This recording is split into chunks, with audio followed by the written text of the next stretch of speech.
Hello again. Now, living with a mental illness is challenging and it's a largely taboo subject in Nigeria. But a 25-year-old woman has formed an organization that's encouraging the use of social media to tackle the stigma. She was inspired by her own challenges to make a difference. Hawa Ojefo is meeting with her support group in Lagos. They gather regularly to share their trials and their wins. In 2015, Ojefo was diagnosed as bipolar and with post-traumatic stress disorder. She'd been sexually assaulted several years before and battled to open up to her family and friends. After struggling to find a support group, she decided to form her own. She called the initiative She Writes Woman. I remember having a conversation with a friend of mine in UK, and she was like, you know what, like, look for a support group. Like, over here, there are support groups for different kinds of things, and it's very, I mean, the impact is really good, and it helps people a lot. And I looked around and I didn't find any. And I'm like, you know what, then, and she's like, no, I just started to really.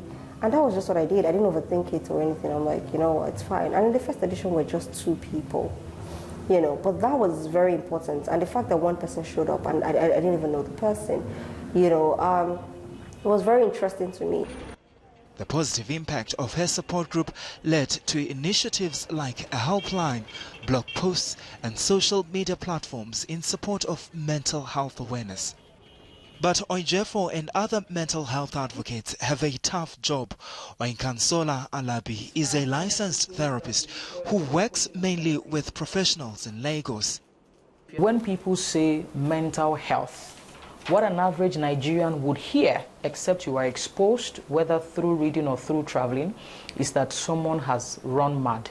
And then our media has perpetuated that narrative also. When you watch movies or listen to a song, when people say colo mental or mental, it equals madness. So we cannot blame anybody at that level. Nigeria established a mental health policy in 1991, but Alabi believes it will take about 2 more decades to change perceptions about mental health in the country. In Nigeria, I don't think they really do seek for help. Some just die in silence, and some think they can maybe pray off the whole issue and get fine. There's no job, there's no money.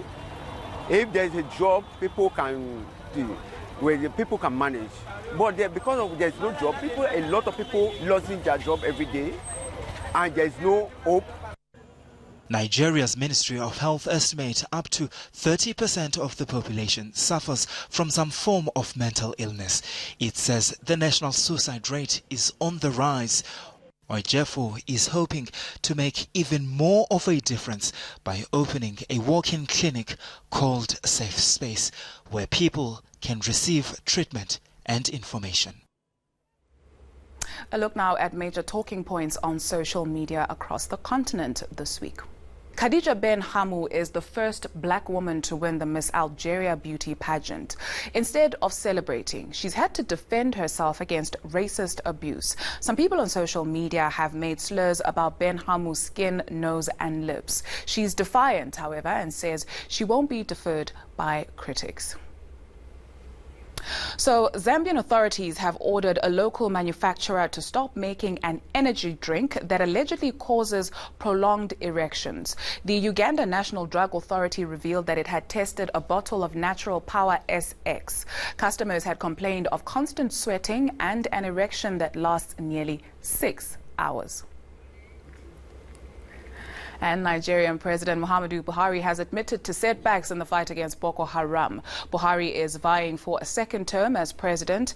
In the past, he's claimed that the terrorist group had been defeated. He's now backtracking on these statements, saying troops have come under pressure from the group's guerrilla warfare. Soldiers have complained that Boko Haram is better armed than they are. And that's it from the #Africa team. Do stay tuned to ENCA for all the latest headlines. Take care and goodbye.